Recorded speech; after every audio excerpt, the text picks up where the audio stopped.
Outro dia eu estava conversando com uma amiga minha, uma grande profissional, uma brilhante psicóloga e uma mãe dedicada, né, sobre o tema das próximas eleições presidenciais, né, e sobre a liberdade, entre aspas, do ex-presidente senhor Luiz Inácio. Né. Então ela, vamos dizer assim, expressou uma sentença que eu achei assim genial, que o STF pode até conceder liberdade ao Lula, porém o povo já prendeu o Lula. Isso é fato, gente, né? Vamos dizer assim, alguém aí acredita que o Lula dispõe da mesma popularidade que dispunha, né, quando foi presidente da República, quando foi chefe do Poder Executivo? Né, ele ainda conta com essa mesma popularidade depois do processo da Lava Jato, da deposição da sua sucessora, Dilma Rousseff. Quem dispõe de grande popularidade hoje no Brasil é o presidente Bolsonaro. Né? Quer você goste dele ou não, estamos aqui para observar fatos e não convicções pessoais. Né? O mesmo eu penso dos ministros do STF. Né? O que eu percebo é o seguinte, que o movimento conservador de direita aqui no Brasil, ele segue fortalecendo-se, apesar dos obstáculos pelos quais tem que passar, né? Apesar de todas as dificuldades criadas pelos ministros do STF, grande parte dos ministros do STF hoje são indicações de Lula e de Dilma Rousseff. Então é fato, né? É evidente, é fácil perceber que se trata de uma briga de foice, de uma briga de facções, e que esse abuso, essa perseguição do STF, ela é seletiva, né? Bom, se é a perseguição, ela é seletiva, né? Então é óbvio que, por exemplo, você pega lá uma canetada do ministro Edson Fachin, está custando vidas em algumas regiões, alguns pontos do Rio de Janeiro, quando ele proibiu a ação da polícia militar, né, em regiões ali de favela, e isso fez centuplicar o crime por lá novamente. Porém, é óbvio que a gente não pode diminuir a gravidade desse ato, mas você acredita que esses ministros eles têm poder para suspender a ação da polícia em todo o país? Eles têm o poder de criar um caos em todo o país para que a nação inteira tenha que se curvar a eles? Uma nação de 200 milhões de pessoas se curvando a 11 idiotas no STF, né? Um bando de idiotas incompetentes que foram empossados lá por interesses escusos, né, de agentes do Partido dos Trabalhadores. Você acredita que esse povo tem esse poder? Né? Em um país totalitário, em qualquer nação comunista, seja a União Soviética, seja Cuba, seja a China maoísta, seja a Albânia, por exemplo, né? Quando um líder totalitário decide, né, sobre os rumos, os destinos de um país, o país inteiro vai ter que dançar conforme a música. Né? Não há divisão de poderes. Você tem uma cúpula que rege o Estado e o resto está todo o povo, né, na mesma situação. Né? Aí você tem o comunismo. Né? Todo o povo vivendo numa igualdade de miséria e de, né, vamos dizer assim, submissão, subserviência forçada. É isso que ocorre aqui no Brasil? Né?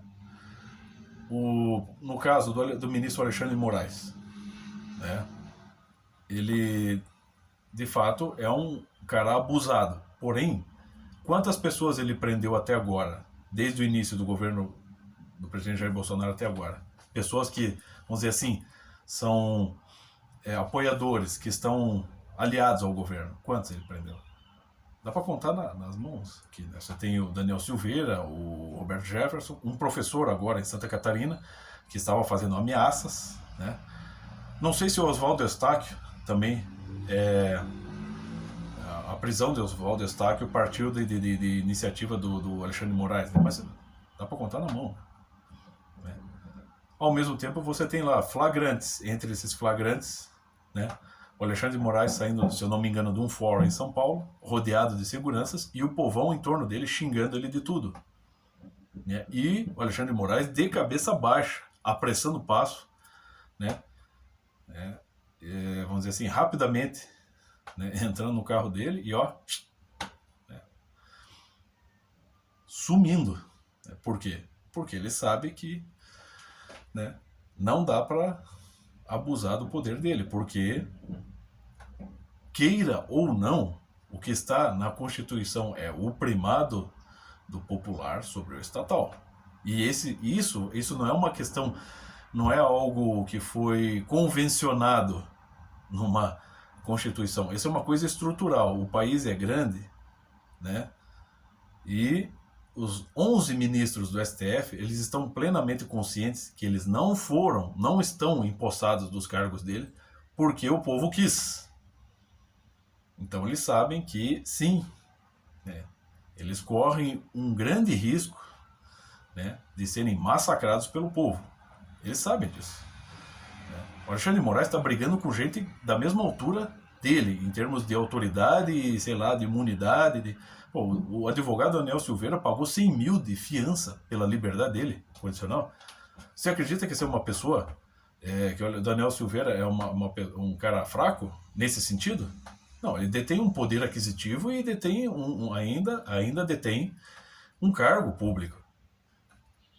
Roberto Jefferson também detém um cargo público, não goza de imunidade, mas é um cara que, além de ter um histórico, né, na vida política e de, né, manter, né, de ainda exercer uma autoridade política, é um cara que vai para briga, é um cara que, né, não brinca em serviço.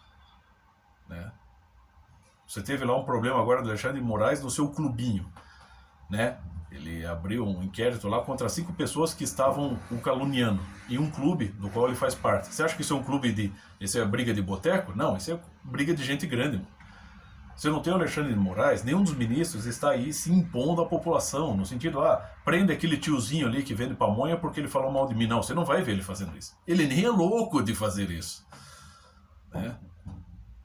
Entendeu? E, né, repetindo, o movimento conservador segue se fortalecendo aqui no Brasil.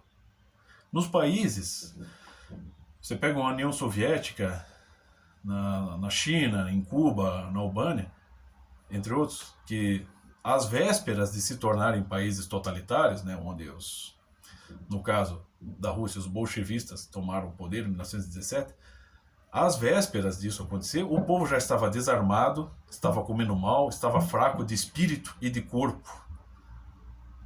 Né? Não é o que está acontecendo aqui no Brasil. Né? O pessoal conservador de direita, o pessoal está gordo, estão ganhando bem. Mesmo com o confisco da rentabilidade de alguns canais conservadores por parte de ação, por parte do STF, ainda assim, o pessoal está forte, está firme. Né? Tanto de espírito quanto de corpo, quanto de meios de agir. Então, é claro, no meu entender, o Brasil não está na iminência de se tornar um país totalitário, nem um país que vai sofrer um golpe e, né, onde a esquerda vai medrar novamente e as pessoas vão ter que se curvar a uma censura, né, generalizada, e que os únicos que terão vozes são os que concordarem com as pautas do Estado. Não, eu acho difícil isso acontecer aqui. Acho muito difícil. Né? Mas é a minha opinião.